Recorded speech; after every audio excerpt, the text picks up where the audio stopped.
Stop. Stop. This is a case of your. Hello? Turn on your video. I can't see you. Oh, no. 1 minute. Yeah, I know. I was just trying to get my earbuds plugged in here. Gotcha. That way you can hear me. Right. All right. And I'm just looking for a notebook, which I have a million of. It shouldn't be a problem. Oh, of course. Settings. Where is Bluetooth? There it is. AirPods. And really be connected, but why on God's green earth are you carrying a full beard and mustache in the summer? me, it's just easier. I Gotcha. don't have a lot of time to shave, and then I hate when I get like ingrown hairs. Okay. That's the worst. That's the worst. Oh, you ain't got to tell me. I get them on my back all the time. And it's my back. I got those fine hairs, not like a beard hair. These little like fine hairs like you'd find on a frog.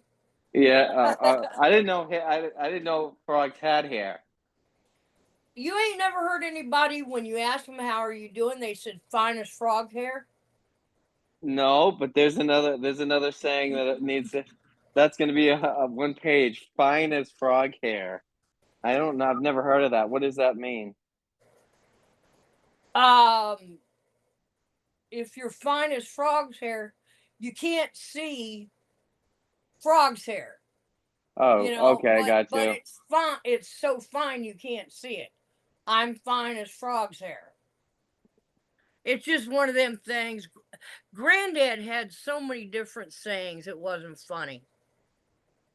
Okay, that's going to be 1 page of my notes that I'm keeping, even though I'm going to also be recording this. All right, so I just want to find a pen because I like writing in pen better than pencil. Right. Oh, yeah. Talked to Scotty, and Scotty wanted me to relay the message to you that he has a very early doctor's appointment, and he's going to bed after he hangs up with me, which was about 10 minutes ago. So he's in bed now. Good. All right. Did he tell you which doctor he's going to see, the cancer doctor or what? He did not tell me that. He just said he had a very early doctor's appointment, and to let you know, he will not be available because he will be asleep. Bless his heart. All right. That man has been through so much in the last 6 months. It is just not funny. Yeah, well, you are all going to see Abby in the next couple months. Next month, beginning of next month. Are you guys going to stop and talk to him? I don't think that would be a good idea. No. With Queen Lashida, she's going to start something, and I really don't think that would be a good idea. And I'm going to hold Scotty to it because I don't trust her. I mean, she's the kind of person who can punch you and then drop to the ground and start screaming how you punched her. Yeah. She's definitely not the best person in the world. I'm upset how that whole thing went down, but silver lining is I met you. I'm going to meet Judy. I'm going to meet Velvet coming up soon. And then I'm going to meet Patricia. You're going to meet Velvet. Where are you going to meet Velvet? Well, I'm going to be sending her my art, so I'm assuming I'm going to get to talk to her on the phone. Right. At some point. And then I'm going to meet Patricia, Lilani Kai there, and Magnum TA. Yeah, you'll meet, and Magnum and I were together before either one of us started in wrestling. Yeah, I know, you told me that. And then he got his call up from the WWF. And him and I had a long talk about it. And I told him, I said, I just want you to do what's going to make you happy. And I did not think him staying in Oregon, working for Don Owens, was where he needed to be if he could go to the WWF and become a superstar. Yeah, he was a handsome guy. Oh yeah. Oh, I Yeah. love them curly blonde locks. Yeah, and he was kind of like I looked at his pictures. I found some good ones, good bloody ones, which I'm gonna do one of the ones that are good and bloody because he had some really bloody matches there. I forget the name of the guy he fought a lot. Tully Blanchard. Yes, yeah, that was the one. Yeah. Yeah, So and what's funny is he's now married to Tully Blanchard's wife, oh, and Tully's kids come to Magnum to get, I was down there in 2013, and Tully's daughter, the one who's wrestling right now, shoot, I can't remember her name. Anyway, the daughter of Tully Blanchard, who's wrestling now, came to Terry's house while I was there, and her boyfriend was there to ask Magnum for Tully's daughter's hand in marriage. oof, that's a stinger. I mean, they had already asked Tully. That's one thing that I love about Tully and Terry is that Tully knows that Terry's going to take care of his family. So they co-parent well together. Absolutely. That's cool. That's cool. All right. So you told me if you were to name your biography on your merit, it would be called When Rabbits Die. That was the title. Yes. Okay. Can you tell me a little bit about that? Why that title? I think that'd be good for part of an introduction. The reason that I named the book When Rabbits Die is if a rabbit dies and know it's dying, it will let out this horrendous scream. And I mean, it's like nothing you've ever heard. Not very many people have heard a rabbit die. And the reason that I named the book that was because my stepfather, who I call Monster, his real name's Bill Parks, and I can say that now because he's dead. He took me, his actual daughter, and his stepson, Philip, and me out fishing, and he had what I call a merry-go-round. He sexually assaulted me in the back seat of the car, got done with that, and then for the very first time, he had assaulted his daughter, his stepdaughter. And when she screamed, the sound just sounded like a rabbit when it dies. It was that piercing, and it was just over. You don't want to hear the sound, but you know that when the other child quits screaming, that it's your turn. And that's why I called it When Rabbits Die. Now, I mean, I guess the question that pops up in my head after you just told me that story is where was the stepson when this was going on? Mom. the stepson, who was about 10 years old, he would place us like one of us would be over by the lantern gathering minnows for him to fish. And then the other one would be doing other things, cleaning fish. And then he'd have the child that he was getting ready to sexually abuse in the back seat of the car. And it was just. So your step brother would keep you guys busy, the other one busy, or is that what you're saying? No. That's him. Bill Parks, Yeah. the guy who assaulted us, would put us to other things to do. Okay. Oh, so you'd have the stepson would be cleaning fish or catching minnows, so he would just keep him distracted, is what you're saying. Same thing with me or the other child that was out there while he was sexually assaulting one of the three of us in the back seat of the car.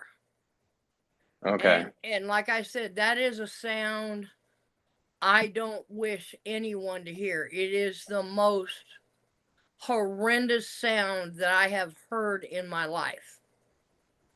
And you don't want to hear the sound, but you know, as long as they're screaming, and this is a really something I've battled with all my life, is you don't want to hear them scream, but you don't want them to stop, because then it's your turn.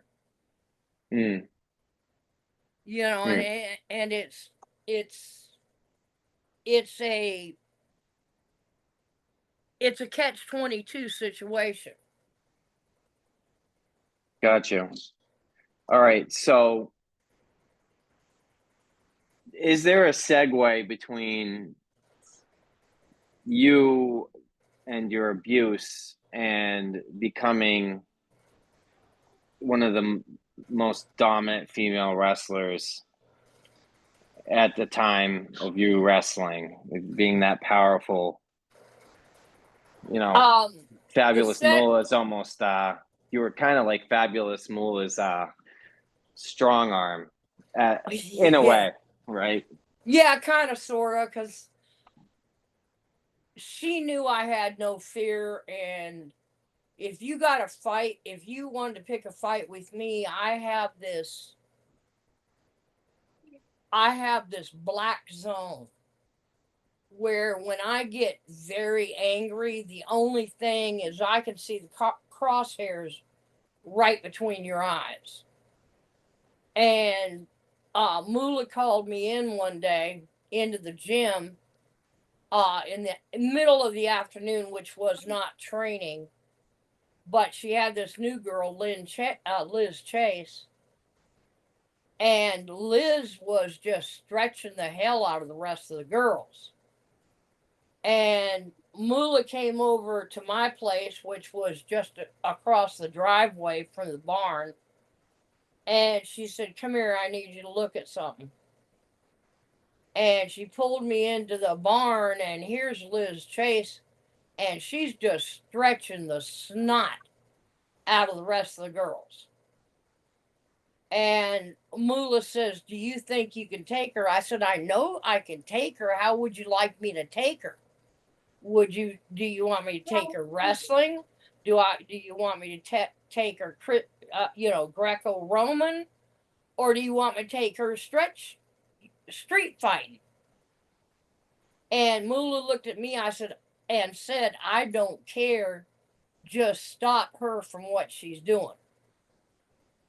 And so I got up in the ring, and she tried to stretch me, but that didn't happen. Sandy had taught me Greco-Roman before. I already knew takedown, sit out, spin arounds, the whole 9 yards. And she went to get me in a takedown position, and I just reached up and grabbed her in a side headlock and tightened up really well. And I went running from one corner, and about the middle of the mat, I dropped on my tail and slid the rest of the way to the mat, to the the other turnbuckle. And Liz had carpet burn all the way down her forehead, the tip of her nose, and her chin. But she didn't try to stretch any more of the girls. Yeah, you've told me that story. I liked that story. You told me about that when I told you the story when I was at karate and the guy kept hitting me in the face. So then I started training rough on him and he told on me. Yeah, Right. yeah, yeah. So Right. now we were talking about this because I guess my question was your decision to become, a wrestler in part due to your experiences with your stepfather, like to become a fighter? Well, my experiences with my stepfather, once I got away from my mother, my bio mother, I woke up one night. I had moved back in with her, and she was charging me $25 a week to sleep on her couch and babysit her kids while she went out partying, my brothers and my sisters. And I woke up to her beating the crap out of me. And I mean, she was punching me in the face, and I woke up like this.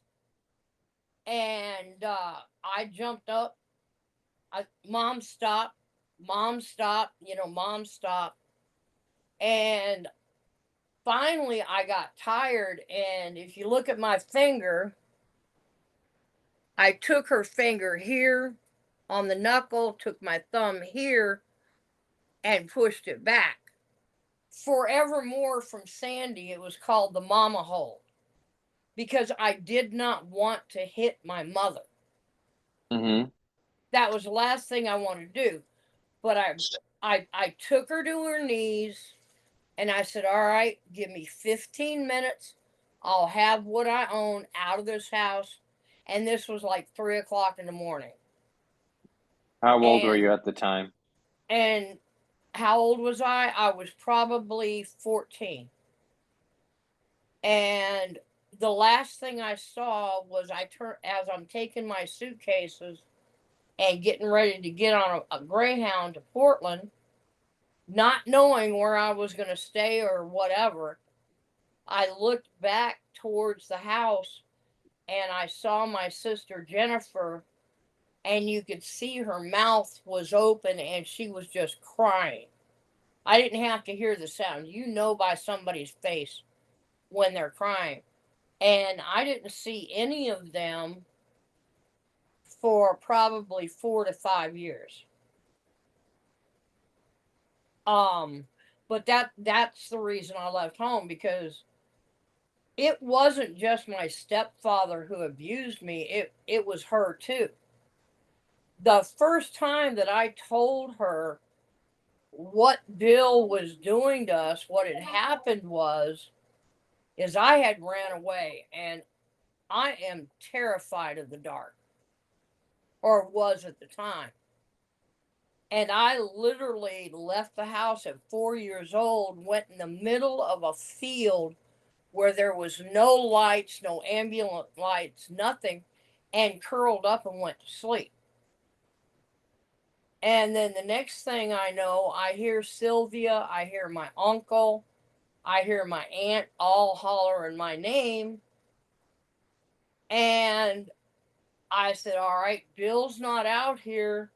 So I ran to my mother, and she wanted to know why I ran away. And when I told her why I ran away was because he sexually assaulted me, she called me a liar and slapped me so hard I flew across the room. This when you were 4 years old? 4 years old. Now, can you tell me where a 4-year-old could come up with a story like that? Yeah, this is before the days of TV, like, right? I mean, there was TV, but it was very limited, and they probably didn't broach on this kind of subject either. So, Oh no, they didn't. it's 4 years old. That would have been 1965. yeah, Um, yeah. and after she knocked me across the room, she sent me upstairs to my bedroom, and she said, "I'll have Bill talk to you when he gets home."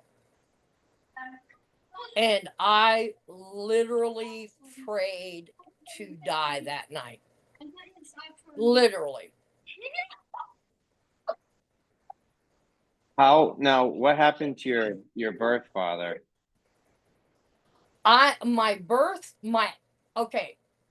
The father that is on my birth certificate is not actually my bio father. Sylvia got pregnant with me, granddad. Now we're talking about 1960. So You know, Sylvia is what you call your mother. huh? Sylvia is what you call your mother. Yeah, and sometimes I call her Petrie because she's the Petri dish I was formed in. Because she never was a mother. That's Don't a. you bust out laughing. I see you. I just yeah. I mean, that's just another saying. Is but okay. All right. Well, so Sylvia, we'll call it for now. Okay. Let's Well, try to I not call her called them Petrie in the book. when I wrote the book. I Yeah, called her Petrie, and I called him Monster yeah, because there is no doubt left in my mind that if I had called them out by name, that they would have tried to sue me to get the profits for the book. yeah, yeah. And are they both passed now? Both of them have passed. What was your mother's last name? Just curious. Like, what's your maiden name? Her last name, her maiden name was Monahan, which was my grandfather, Monahan. Her married name was Parks because of Yeah, Bill Ray, Parks. Bill Parks. Yeah. Right. Okay. And I ended up when after I got into wrestling, me and Sabrina were doing a run with Joyce and Wendy with a title um, tag team matches, and excuse me, and I happened to show up the house without telling her I was going to show up, and when I walked in the door, and you know, I'm not innocent. I have smoked pot, but I could smell. It's like as soon as you walked in the door, it was inundated with pot.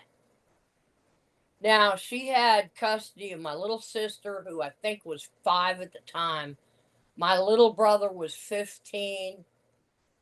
And she had this couple staying with her.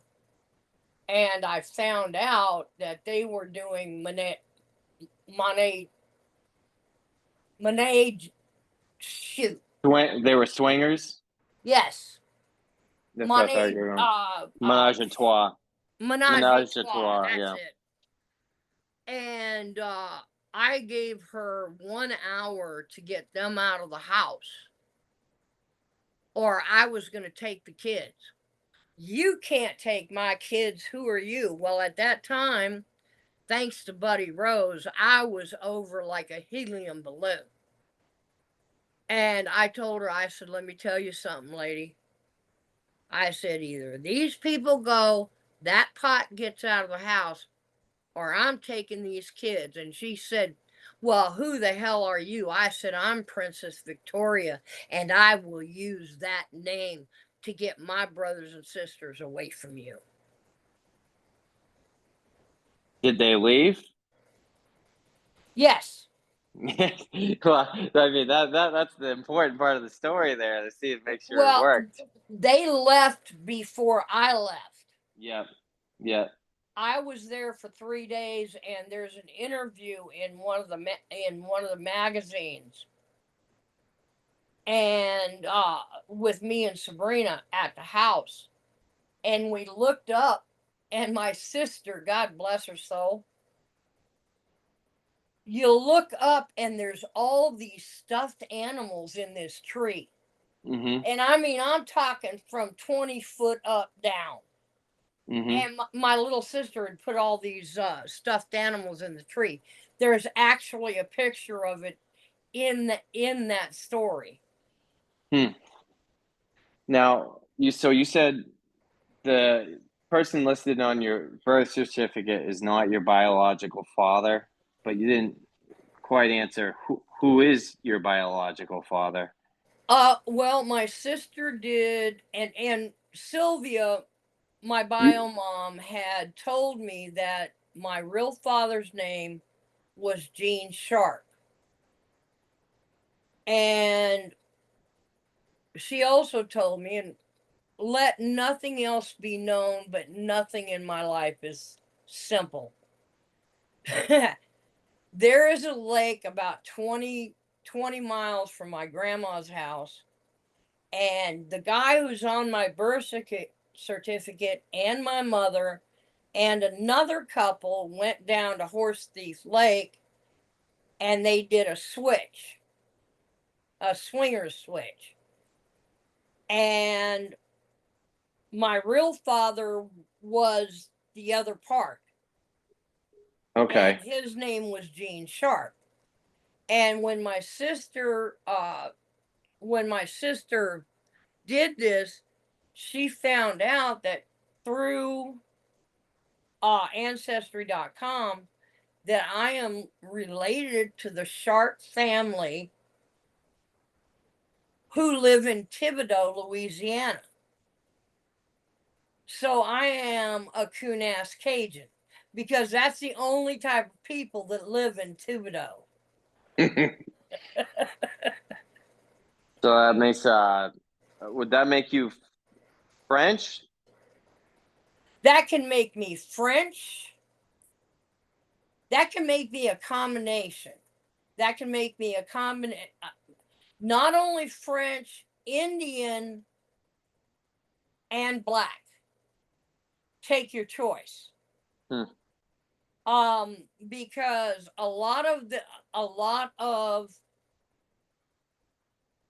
people who came to Thibodaux intermingled with what they call the Huma tribe. Mm-hmm. So I very well could be Huma on top of that. Hmm. All right.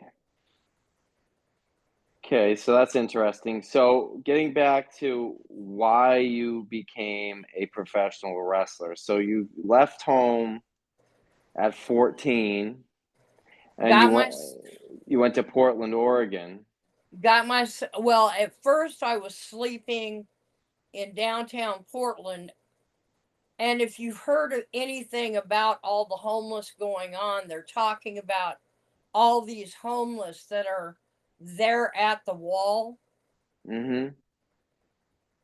I was sleeping at that wall 40, let's see, I'm 80. I'm sick. No, I'm not 80. Damn, I'm old enough. You're 60, 64. 64. So it's 50 years ago that I was sleeping at this wall. And it depended on what way the wind was blowing, decided what side of the wall you were sleeping.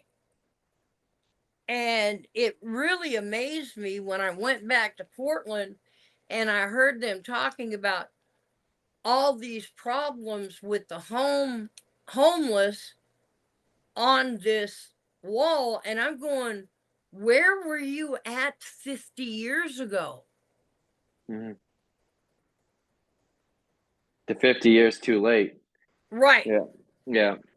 So you said Magnum TA and you lived in Portland together, correct? Yes, we did. So, how far from you being homeless and sleeping at the wall to when you meet Terry? 2 years. 2 years. So you were 16 years old. Right, and I had gotten a license to see that back then. In order to become a waitress or anything, you had to have a license, Mm-hmm. and you had to pass a test. How hot should the water be? What should you put in the lettuce to clean the lettuce? All that stuff. And I was working on at Denny's and living in this Wino motel, and I had went to matches probably the week before, and I had always paid my $5 for, general admission. And this night, when I went to pay my $5, Sandy Barr was at the window and handed me a ticket, and I looked at it, and it was a front row ticket. And I said, no, I didn't pay for this. He said, this is your ticket from now on, and you don't pay for your ticket. And then I met Terry when Sandy tricked me into wrestling. And he did. He tricked me. I was So this is working how you get in. This is how you got into wrestling. The story right here. Okay. right here. Yes. All right. I was working at Denny's, had a disagreement with the district Manager. manager, and quit. What was the to disagreement over? Is it a good story? What happened was I Because was this on. could be the real reason why you this argument is the real reason why you became a wrestler. Well, what happened is I worked on graveyard shift, and anybody who worked on graveyard shift, especially Friday and Saturday, your dress was just one size too small because you were looking for tips. Mm-hmm. And they asked me, I was getting ready to leave, and they asked me, look, one of the girls haven't showed up. Well, Sunday morning, you've got all your grandma and grandpa's church members coming in. And the district manager came in too. And I'm running, I've got plates up each hand, I've got trays. I'm getting ready to go to a circular table. And the district manager starts reading me the riot act in the middle of the restaurant where everybody can hear about the my my uniform Being too short. right. But I was working overtime for him. Mm-hmm. And I slowly laid the plates down, laid the tray down, and I looked at him not very nonchalantly. I said, you know what you can do? You can take this job and shove it up I'm going to clean it up rear end. And I walked out, and I went to Sandy Bar's flea market, and I asked him, do you have a job for me? He didn't really answer me. And then I came into wrestling the following Saturday, and I asked him again, I need a job. Do you have a job for me? And he says, yeah. He said, grab a broom and start sweeping. The problem is when I went to the matches, I dressed up. I had that particular night, and I can remember it from just memory. I had a chiffon yellow dress with a Chinese collar, nylons, and a pair of high heel candies. And he said, sure, you can start You can start sweeping floors right now.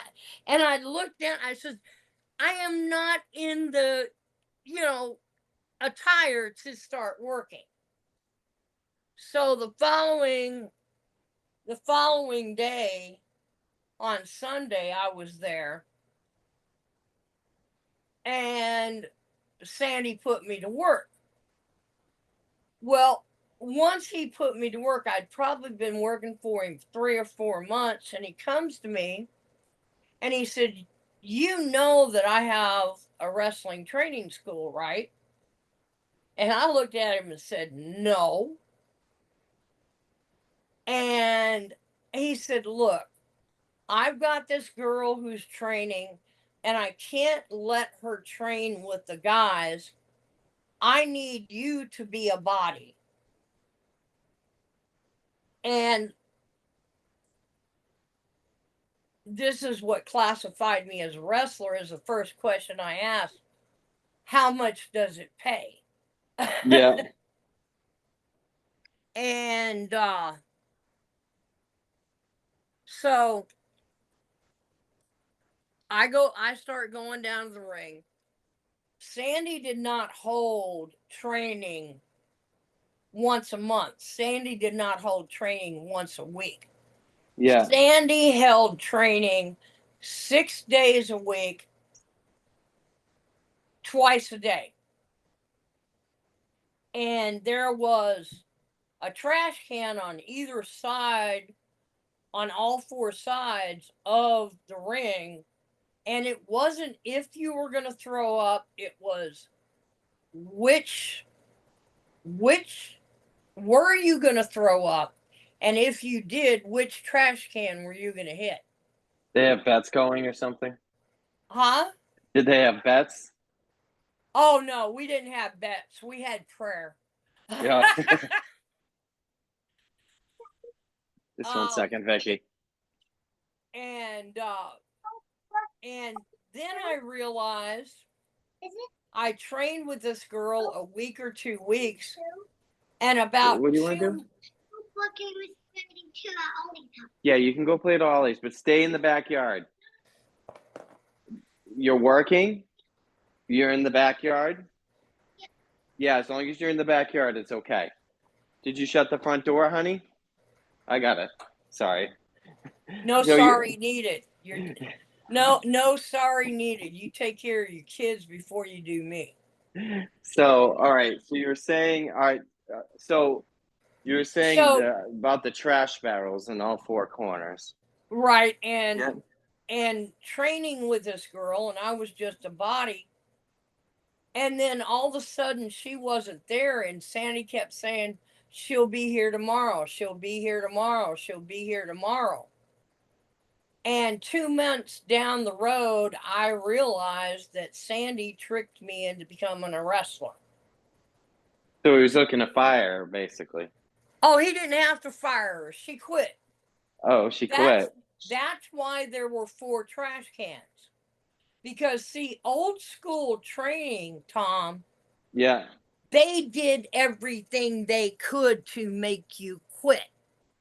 Okay. They wanted your heart, soul, mind, and body into wrestling.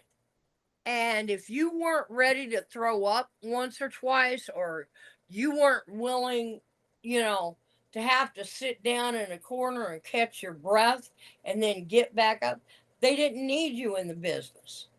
Mm-hmm. And I found out that Sandy Barr and Jesse Barr, I had contacted him here about 5 years ago and said, "Hi, this is Princess Victoria. I don't know if you remember me." And at first he said, "No, I don't remember you." And then out of the blue one day I get this message from Jesse, "I know who you are." And I went, "Really?" He said, "Yeah, my dad called me and said I can't get this bitch to quit." That's funny. Oh, you know, it put it to this day. It puts a smile on my face. So the first 3 months you were working for him, you were doing what? Just sweeping his auditorium, or what were you doing? Oh, no, no, no. I was breaking down the ring, setting up the ring, breaking down the let's see, we had wrestling on Saturday nights. So you set up the ring after after Sandy's flea market. Let me get this in chronological order. Fridays, we set up the arena for the flea market, which means we flipped 218 foot or 8-foot tables. And then we got ready for the flea market. Friday night, after the flea market was over, we left it alone. And then Saturday morning, the flea market happened up until 5 o'clock. We went in, flipped all the tables back down, put them in a corner, sat up the ring, and sat up the chairs, got ready for professional wrestling on Saturday. Saturday night, after wrestling was over, which was usually at about 11 o'clock, we tore down the ring, put the tables back up for the flea market on Sunday. Now, between Thursday and Sunday, there was no sleeping because Peggy and I not only helped with the arena getting it set up, but we went to Sandy's print shop and we started taking photos, having them developed. At that time, it was burning plates, and the plates were 3 foot by 5 foot. For the programs that we sold. So literally from Thursday night, say Friday night to Sunday night, we didn't sleep. Okay, and the rest of the week, did you have off, or did you work for him doing other no, stuff? I had to go to training. On So, top of all of this. But before you started training, when you were right before I started training, that's what I did. But once I started training was an addition to what I was already doing. So you were working for the time being, for the first 3 months, you were working Thursday through Saturday doing that stuff. And then you started to train. When now, how long did you stay in the Wino Hotel? And when did you move in with Magnum TA? That was the next step, right? You moved from there to there. Yeah. Or did you move? Yeah, I stayed in the Wino Motel probably 6 months. Moved in with Sandy and Sherry, Sandy's wife, Sandy Barr's wife. So you were 14. What, like, how old were you when you moved in with them? Because you said you probably 16. So, and you met Terry around that time when you were 16 years old? Well, what happened is, and I hope I don't upset Terry by telling this story. Of course, I've told it before, so if he was going to get upset, he already did. Terry met Buzz Sawyer in Virginia because that's where his family was, and they had a very large construction business. And Buzz Sawyer told Terry that it would cost him $10,000 to train him for wrestling. And Buzz got a hold of the $10,000 and just disappeared. And then one night, out of nowhere, and I remember this night like I remember today, here comes this flat out gorgeous curly haired guy, and he's marching, and he goes up to Buzz Sawyer, because Buzz didn't train him to do anything. And then Buzz goes to Sandy. Sandy comes to me and Velvet. Me and Velvet, well, we kind of lied to Don Owens because Buzz had booked Terry to wrestle with Don Owens, but Terry had never done any wrestling and had not been trained in wrestling whatsoever. And so me and Velvet trained with Terry, and I cannot tell you how long it was. I know it was over 8 hours. I can remember at one point during training, the Chautauqua Sports Arena was an old bowling alley, and they had this one big door that went up that an 18-wheeler would fit in. And Sandy had the door open, and Terry literally, and it was like 75 degrees, and Terry was in the middle of the ring, and I was on the opposite side of him looking, at the light that's coming in the door. And I literally at 75 degrees saw steam coming off of Terry's head, because he was supposed to wrestle that night. And we had to literally get him ready for a wrestling match one day. And so Sandy brought Buzz into the ring with Terry, and we were going through backdrops and drop kicks and all of that. One of the things that happened was Buzz threw me into the ropes to give me a backdrop, and when he did, he pushed so hard on my legs that I actually did a somersault and landed on my feet. And Sandy told him, excuse my language, but Sandy told him, get the fuck out of my ring. And then we trained with nobody but me, Velvet, Terry, and Sandy. And I mean, like, Sandy was doing things like drop kicks, which I hadn't cleared yet. And I did like 50 drop kicks. And I could get my feet up in the air, but my butt was on the ground. And Terry had never thrown a drop kick, and he was standing in the back of the in the corner, and Sandy said, "Hey Terry, come out here and show her how to do a drop kick."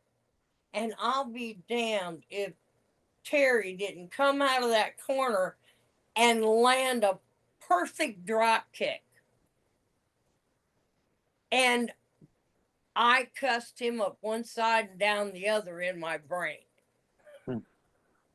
Now, so you said you were the only at one point. So, well, first off, who is Buzz in relation to Sandy Barr? Who is Buzz? Buzz Sawyer is nothing related to Sandy Barr, other than Don Owen brought him in to wrestle. Okay, so he's just a wrestler. Yeah, he just made a false promise and took $10,000. right. And how did Terry find him? When your mom and daddy are multi-millionaires, I don't think you have much of a problem finding somebody. Oh, so Terry's parents were multi-millionaires. Okay. Oh, yes. Okay. Yes. So you said they brought you when you were training with a girl, and that girl disappeared. Where does Velvet come in? Because you started training as a wrestler at what age? 16, you said? Yeah, I started training about 16. And then Sandy found Velvet. I cannot tell you how. I have no idea. She'd be able to fill that one in. Yes, and all of a sudden here comes Velvet McIntyre to train with me. So you guys were training together right from the beginning. Oh yeah, we trained with her. It was right from her beginning, but with me, no, it was not. Well, you were there, like a couple months before she was At there? least, at least a couple of months. Okay, so let's just get this timeline straight. You leave the Okay, house at 14, right. and you would you take a bus to Portland, Oregon? Yes, I did a Okay. Greyhound. You took a Greyhound bus to Portland, Oregon. You're sleeping at a bridge, the bridge in Portland for a period. The brick wall. The brick wall. Sorry, I've got that written down. Okay. You're staying at the brick wall, and you're working at Denny's at this point while you're staying at the brick wall, or No, you get the job at Denny's and then you move I into the hotel. How does that? I hadn't got a place to live yet, but and I can't remember who it was. One of the boys paid for me to stay in this wino hotel, and it was $90 a month. Well, while I was staying there, I got my act together and then got the job at Denny's. So by act together, what do you mean by that? What was? I got a job. I was able to, pay my So own bills. you were just able to get a job. It wasn't about like behavior modification. You weren't like Oh doing. no. It was all right, you need to do this, this, and this. You've got 1 month to get your act together. So it's a pure get your act together. It's not like I got to quit drugs and get my act together type of thing. That's what I'm basically asking. You weren't involved in No, drugs or anything. at that time, yes, I did smoke pot. Yeah. But as far as drinking or doing other drugs, no. Okay. So Like it was strictly just I need to get my feet underneath myself type of thing. Exactly. So one of the boys, like, where is this just a guy you meet that offers to pay because you're a pretty girl, or what? No, this was, and I won't mention his name. This was a guy, a wrestler that I had met, and he asked me where I was staying, and I told him I'm living at the brick wall, and he happened to know, I don't know how he did, but he happened to know about this restaurant, and I mean this restaurant, Hotel. this hotel, and he went in with me and paid for me to stay there a month. Now this motel slash hotel, there were no showers in the rooms. You had to take a shower down the hall. There's like a communal shower type of thing. Yes, and you carried a knife with you because the door didn't lock real tight.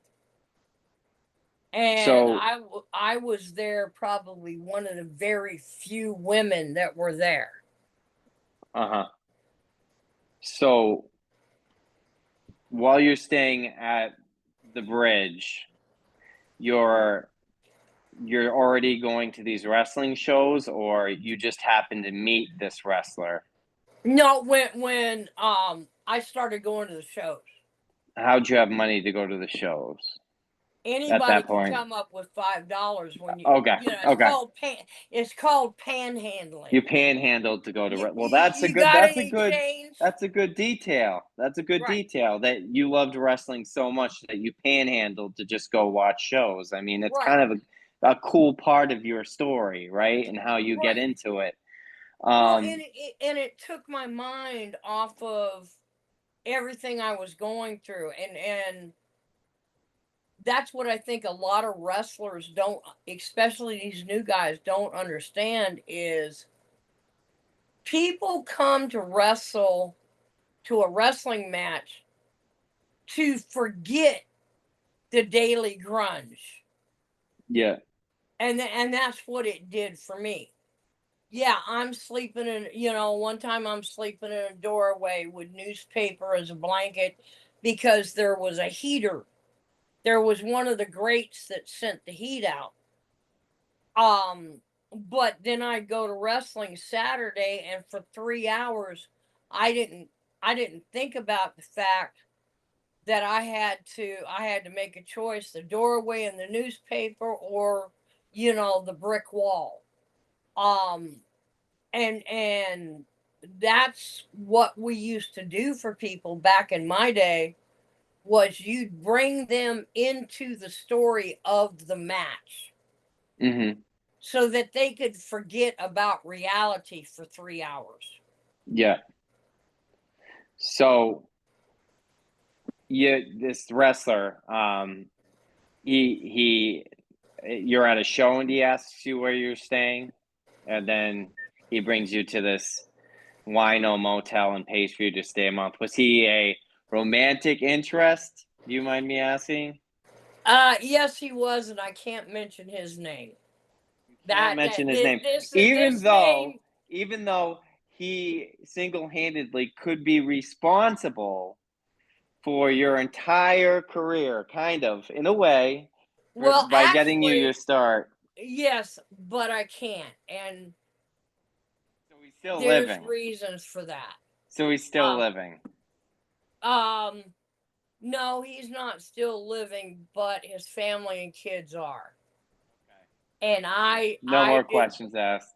But Okay. it's a cool story, cool part of the story anyway. So, let's just fill in this last gap, and I think I've got enough. Besides, I'm just trying to think. So you're 14, you're living at the bridge, and then the wall, sorry, and then this wrestler pays for you to move into the motel. You get your job at Denny's, you quit your job at Denny's, you get the job with Sandy Barr working at the flea market, which ends up turning into a wrestling gig. You're there for a couple months, and Velvet, I have to ask her how she got in there. But you meet Velvet, and then a couple more months pass, and then Terry comes into the picture. You're at this point living with Sandy. How long from when you start wrestling to where you move in with Sandy? And then how long from when you move in with Sandy till you start dating Terry and move in with Terry?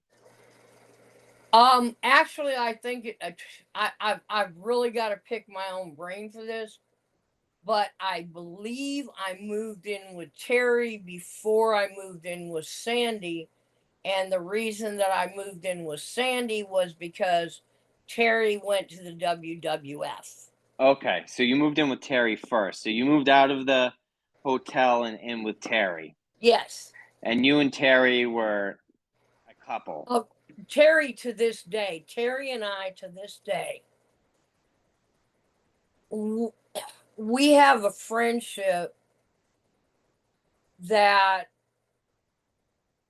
nobody, it's not nobody, how am I trying? Terry and I have a friendship that nobody can end. You know, and it's just like, how do I put it?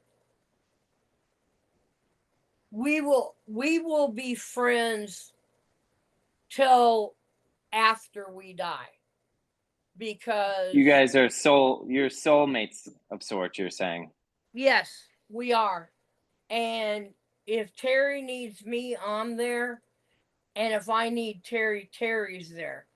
I put when I do my podcast, I put Terry over. When Terry does his podcast, he puts me over. If I'm in a bad spot, I can call Terry. Um and I can honestly say that he is the one person in my life that for 40 plus years is still my friend. So would you say, in a way, now, and this would be a hot take, I mean, I know you had your husband and he has his wife, but do you think he is sort of the one who got away / love of your life type of deal? If I had not broke my neck and he had not been called, and if you look at the dates, I broke my neck in September of 84. Terry had the bad wreck in 85. We were talking one day and we were talking about one of the wrestlers who had OD'd. And I asked him, I said, did you ever think that we're the lucky ones? And he said, yeah. But you're right. Terry and I are soulmates, but Terry's married. That's a boundary I won't cross, and it's a boundary Terry won't cross. Well, obviously, that's Yeah. that's the precursor to this question. But mind, If I had is he the love of your life? In your mind, or you're saying he's your soulmate, it kind of sounds that way to me, that he was the love of your life and you guys just had to go your separate ways because of opportunity. yes, as Terry put it, 2 stars that went in 2 separate directions. 2 shooting stars that shot in 2 shooting stars that were in 2 different directions. And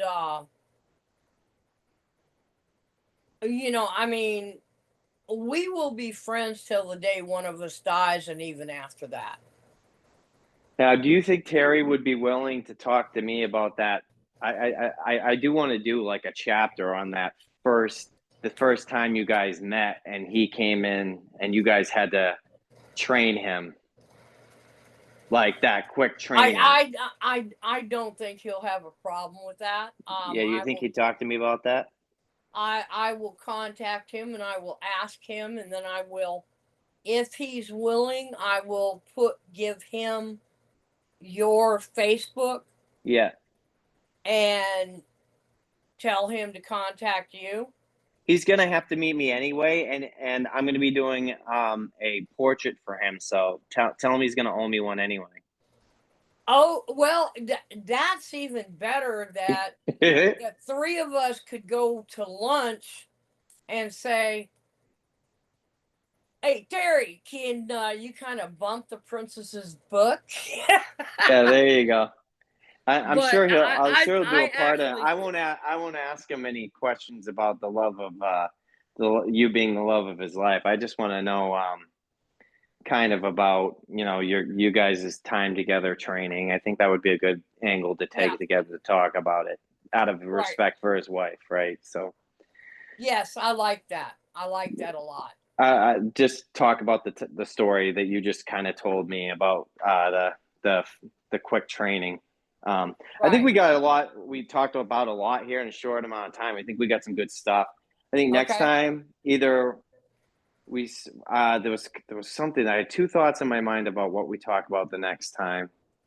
Next time we could either talk about the period of time you lived with Terry and then moving with Sandy Bar. We go from there, or we backtrack and talk a little more about your childhood, kind of fill in details there. Right.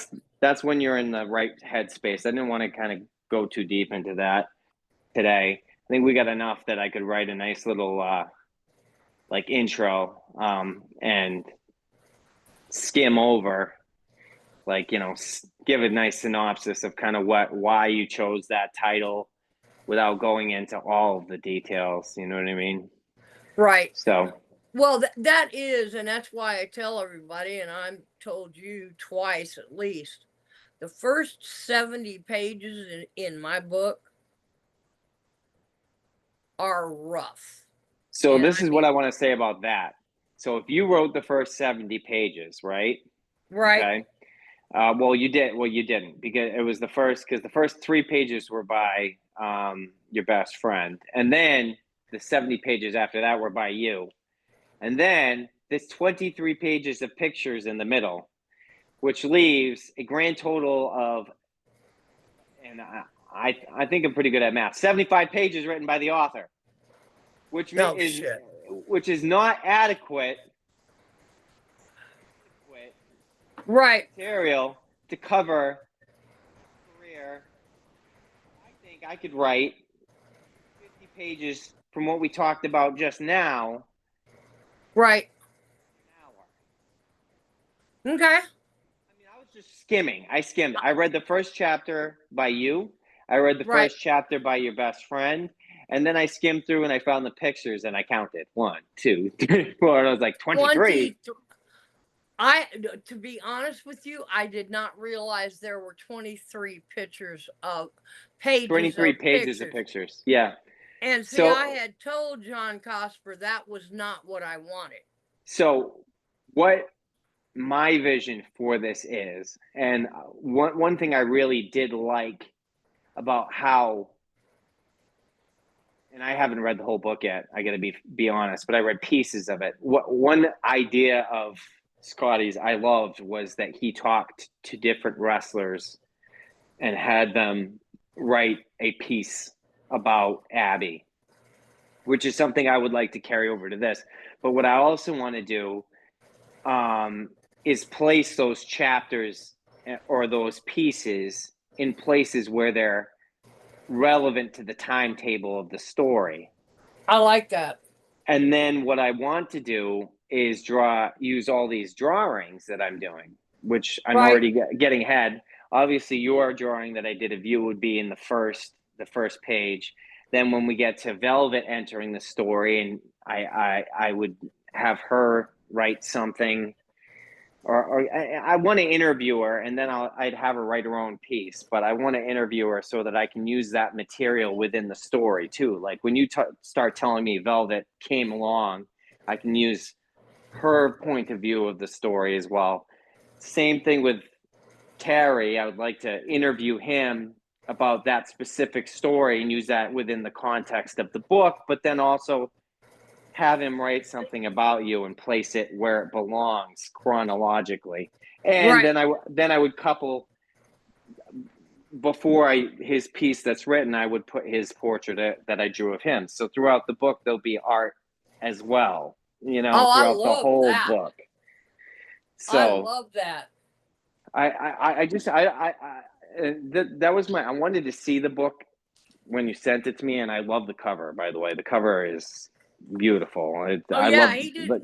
John did a great job on the cover, and I love the picture on the back page. Yeah. That's one of my favorites. See, now what I imagine is for a cover is there's 2 things I'm thinking of, but almost maybe doing a silhouette of your face, and then the title over the silhouette. I think it'd be pretty. The title is dark. It's a dark title, kind of, right? And so I don't know. I got to think on that. But I had this vision of a silhouette for some reason of you. It will be obviously a female Indian silhouette, or I could draw a picture of a rabbit, but I think I'd rather do a silhouette. I think it'd be kind of like, I don't know, Dark Side of the Ring-ish looking. Not that I love that show, but just like the silhouette. Like, let me think about that. You help me think of what you think would be a good cover. But when Rabbits Die is a heavy. Think about a silhouette of a rabbit I was thinking that and that too. then a silhouette over the top of that, a black silhouette of an Indian woman. That's what I want to. Yeah, that's kind of the idea I had. That I'm trying to think how I can do it the right way. So that's in Right. my mind, and I'm playing with it. But I think we got a lot of good stuff here, and I can't imagine within 70 pages of your entire life is in 70 pages. Like, I mean, I know you wrote 70 pages about your childhood, so fast forward, but your entire career in 70 pages, I can't imagine that he got everything that you have to tell. You have so many good stories. It's not even funny. So That's but because I had so much fun in wrestling. I mean, I'm super excited about this, Vicky. I think we're going to be able to tell a really good story, and I think one thing I didn't see. I saw Velvet was involved in the book, but I didn't see where he. Like, I'd like to talk to Wendy Richter. I'm going to figure out a way to get a hold of her. I got a feeling I could do that through Leilani Kai, but I'm going to try. That I want to talk to her. I want to talk to and that lady you spoke about. I took her name down in my notebook. Is Liz Chase still alive? nope, she died on the table getting liposuction.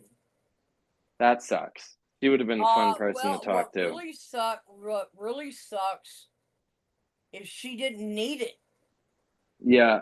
This woman was built like a brick shithouse. She's was she like an Olympic wrestler or something? Is that the girl? Or there was a bodybuilder, you said she took steroids, right? Is that the one? Right. Yeah, okay. We'll talk a little bit more about her when you get to the hill. Okay. But yeah, I think we got a lot of good stuff today. We still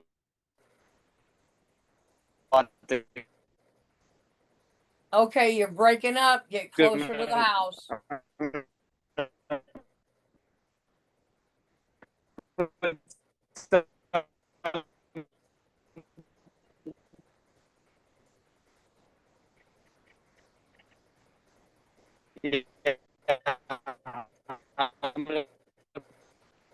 I can't hear you. Thing together. Sorry, I'm here now. Can you hear All me? right. All Yeah, right. I can hear. Sorry, I was just running over to check on the kids. They're next door gardening with my neighbors. All right, so Oh, isn't that fun? yeah, I think we got some good stuff today. I'm not going to hold you any longer. We'll plan another one of these soon. I'm going to start writing. I think I've got a lot to work on now. Okay. If there's anything you can think of to fill in any holes from what we talked about today, I mean, we obviously kind of talked about a wide variety of things, but we mostly focused on from when you were 14. Well, when you left the house at 14 to 16 years old, and you're starting wrestling. So that's kind of where we focus today. So if there's anything important to that story that you can think of, keep some notes. Yes, sir. This will be in our YouTube page, so you can review this too. And if there's anything in here that you can think of that you want placed in here, but Okay. I'm gonna kind of form just an introduction out of a lot of this, and then a lot of this will be kept for obviously the chapter. Right. I think what we kind of got is really tonight is why you started to wrestle, which is great for an introduction. Instead of we saved you breaking your back for the middle because it's not your end, which you said in your introduction. I'm going to start this book at the end because the end is going to be your comeback story. That's what we're going to end this book with, because you're not over yet. You're starting a new beginning right now. You got great things coming, Vicky. All right. You're something else, Tom. Well, I have so much faith in you. You don't even know. I mean, I think you were the most beautiful wrestler. when I saw that Fabulous Moolah, I didn't know who she was. I watched that a long time ago, and when you came on, I was like, "Holy moly, she is a looker." I was like, I'm like, who is that? And then I listened to your story and how you broke your neck, and I'm like, oh, that's why I don't know her. She only wrestled for like 4 years. Right. And in 1984, I was -1 years old. So, but -1. You weren't even a gleam in your mama's eye. maybe a gleam. I mean, they were practicing for me at that point, so Right. yeah. So, but yeah, so I was like, yeah, but I was like, wow, who is that? And then it's like, because obviously you were amongst the wrestlers of that time. You stood out, So and when I still can't and I still can't figure out how in a very short period of 4 years being in the business that people when I started my Facebook page and people started, "Hey, I remember you." I'm going, "How?" I was only in the business 4 years and it still has me in awe that people actually remember me from 40 years ago. well, there's a huge, I mean, wrestling's coming back in a big way, and it's not just like watching wrestling now. A lot of people are going back. Yep. And Dark Side of the Ring, that's the one positive thing you can say about Dark Side of the Ring is that it does have people looking back at some people that may have fallen by the wayside for a little while. You know what I mean? It does. Right. It is bringing attention back to these stories. Even though they didn't, and I don't think you need to be in your own episode of that show because that's just that they find a way to take a shit on every person they put on that show. But Well, now they have not asked me to do that, but I have been on several, Dark Side of the Rings and the Territory, yeah, and I gave them what I wanted to give them, not exactly what they wanted. you controlled the interview. Absolutely, and That sounds like a you thing to do. well, and I can honestly say that, especially in the Moolah interview, that they didn't cut and paste anything. No tape ended up on the floor. You didn't give them sound bites, basically. You didn't give them things that they could cut and use out of context, is what you're saying. Well, I don't know if I didn't give them cuts they couldn't use out of on a sound bite, but they didn't. I can honestly say they did not use them.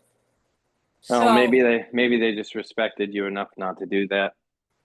Well, I did the interview where they did Matt Bourne. Yeah. And I ended up crying because I was with Matt 24 hours before he died. Doink the Clown? Yes. Yeah. I was with him 24 hours before he died, and we'll save that story. That's going in the book.